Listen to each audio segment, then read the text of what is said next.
پریز دا lord مسیح میں آپ سب کو میرا بہت بہت سلام۔ آج میں ایک اور بہت ہی خوبصورت ٹاپک کو آپ کے سامنے ڈسکس کروں گی کلام مقدس میں سے، جو آج کا ہمارا حوالہ ہوگا، جو ہماری آیت ہوگی۔ تو یہ جو ہے بہت ہی خوبصورت آیت ہے۔ تو جب ہم کلام مقدس میں سے اس آیت کا مطالعہ کرتے ہیں تو میرے عزیزو پھر ہمیں ایک دم سے بہت زیادہ تسلی مل جاتی ہے۔ اگر ہم کسی پریشانی میں، بیماری میں، تکلیف میں ہوتے ہیں تو ہماری روح کو ایک دم سے کیا ہو جاتی ہے؟ تسلی ملتی ہے۔ تو آپ نے یہ آیت بہت دفعہ پڑھی بھی ہے، اور بہت دفعہ اس آیت کو آپ نے دیکھا کہ لوگوں نے اپنے گھروں کے باہر بھی لگایا ہوتا ہے اور اپنی گاڑیوں میں بھی لگایا ہوتا ہے۔ تو آج ہم اسی آیت کے اوپر غور کریں گے کہ اس ایک آیت میں کتنا خوبصورتی سے خدا نے ہمارے ساتھ کتنا خوبصورت وعدہ کیا ہوا ہے۔ تو جب ہم اس آیت کو کرتے ہیں، پڑھتے ہیں، تو اسی وقت کیا ہوتا ہے کہ ہمارے دل میں ایک دم سکون آ جاتا ہے۔ تو آج کی جو ہمارا حوالہ ہے وہ ہے 23 زبور اور اس کی پہلی آیت۔ تو 23 زبور آپ کو سب کو پتہ ہے، ہم بچپن سے وہ سیکھتے آ رہے ہیں۔ تو 23 زبور جو ہے بہت ہی خوبصورت زبور ہے۔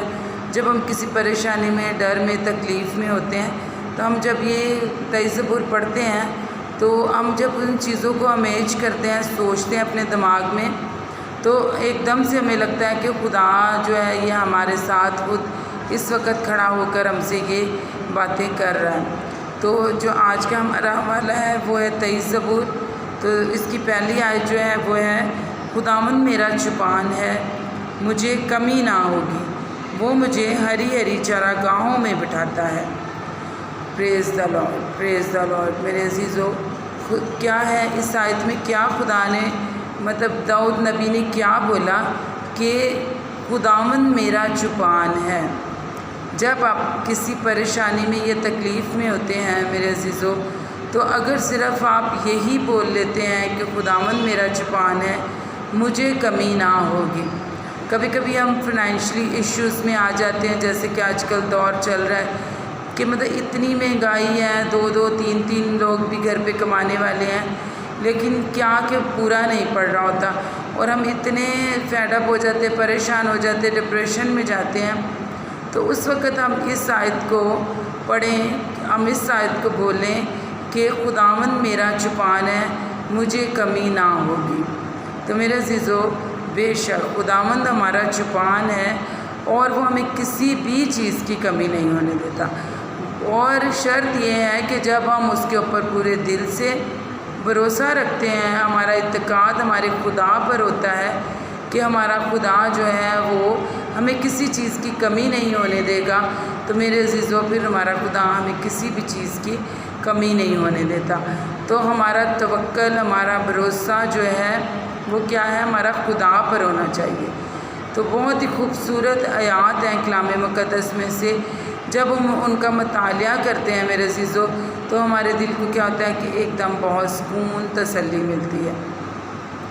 تو ہمیں کلام مقدس کا مطالعہ کرنا چاہیے، اور ان آیات کو اپنے اٹھتے بیٹھتے، جب آپ کسی پریشانی تکلیف میں ہوں، راستے میں ہوں، کہیں بھی ہوں، تو ان آیات کا مطالعہ کرنا چاہیے۔ اس خدا کے کلام کو ہمیں دہرانا چاہیے کہ خدایا تو نے تو ہمیں یہ بولا ہے کہ تو ہمارا چوپان ہے، ہمیں کسی بھی چیز کی کمی نہیں ہوگی۔ تو میرے عزیزو، خدا ہمیں کسی بھی چیز کی کمی نہیں ہونے دیتا۔ وہ اپنا آسمان کھول کے ہمیں برکتیں دیتا ہے، اور اپنے پاک فرشتوں کو ہماری مدد کے لیے بھیج دیتا ہے، اور جہاں ہم نے کبھی بویا نہیں ہوتا ہم وہاں سے بھی کاٹتے ہیں، پھر وہ نامعلوم ذریعے سے ہماری مدد کرتا ہے۔ بس ہمیں کیا کرنا ہے کہ ہمیں اپنے خدا پر بھروسہ رکھنا ہے، کیونکہ وہ ہمارا چوپان ہے میرے عزیزو، وہ ہمیں کسی بھی چیز کی کمی نہیں ہونے دیتا۔ بس اس بات کو یاد رکھیں، اور کبھی بھی ڈپریشن، پریشانی میں نہ جائیں، بلکہ اس بات پر ایمان رکھیں کہ ہمارا خدا جو ہے وہ وعدوں میں سچا ہے، اور اس کے وعدے سچے ہیں۔ جو اس نے کلام کیا وہ ہمارے لیے کیا، ہماری تسلی کے لیے کیا، ہماری مدد کے لیے کیا ہے۔ تو پریز لارڈ میرے عزیزو، آج کے کلام کے وسیلہ سے میرا ایمان ہے آپ نے بہت برکت پائی۔ تو خدا آپ کو اور زیادہ برکت دے اور اپنا آسمان کھول کے آپ کو دنیا جہان کی برکتیں دے. خدا آپ کو روحانی ترقی دے، دنیاوی ترقی دے اور جسمانی ترقی، صحت کی بھی ترقی دے. پریز دی لارڈ. آمین.